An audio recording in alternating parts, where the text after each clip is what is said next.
দাদি, রাস্তা দিয়ে হাঁটার টাইমে না একটা গেদার লগে ধাক্কা লাগছিল, শরীরটা ঝিমঝিম করলো কে? ওই শ্রী ওটাই বুঝোস না, চারা মাসের চললে কারেন্ট থাকে। তালি মানে দাদার কারেন্ট শুকায় গেছে গা। কালকে যে ঝাপটে ধরছিলাম, শরীর তো ঝিমঝিম করলো না। তোর দাদার বর্তমান হাফ ভোল্টেজ পা, আমার ঘরেরই বাতি জ্বলে না। হায় রে, দুনিয়াতে কত কিছু দেখা লাগবে। দেখো এই নিউজটা, মরার পরে কেমন লাগে এটা জানবার লাগিয়া বেড়া গলায় ফাঁস দিয়া মইরা গেছে। বলদ বেড়া, আমার মনে হয় বেড়ায় মানসিক রোগী আছিল।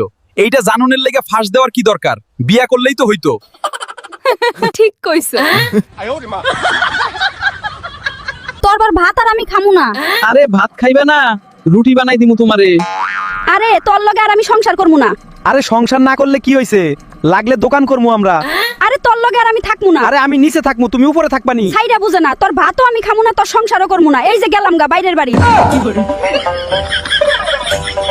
নানি, নানি জানো, আমাকে না একটা ছেলে অনেক ভালোবাসে। আজ সে আমাকে কি বলছে জানো?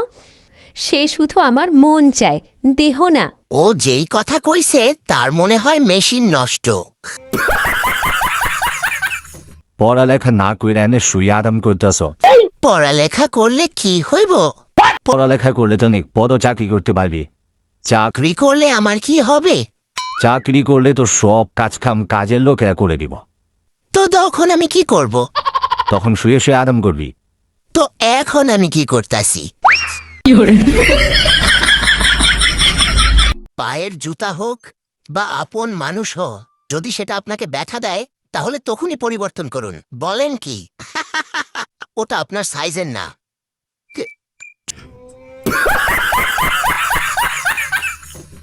আল্লাহর এই দুনিয়ায় সব কিছু আছে, আমার কোনো কিছু কমতি নাই।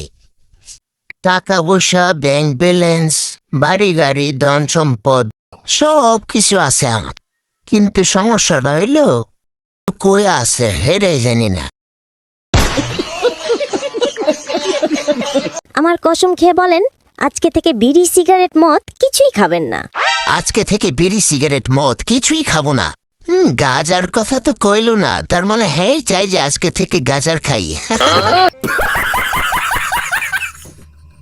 বাংলাদেশ ভাই এমন একটা দেশ, যে দেশে ফল শুকালে কয় আচার, মাছ শুকালে কয় শুটকি, মেয়ে মানুষ শুকালে কয় তারা স্মার্ট, আর পুরুষ মানুষ শুকালে কয় গাঁজাখোর।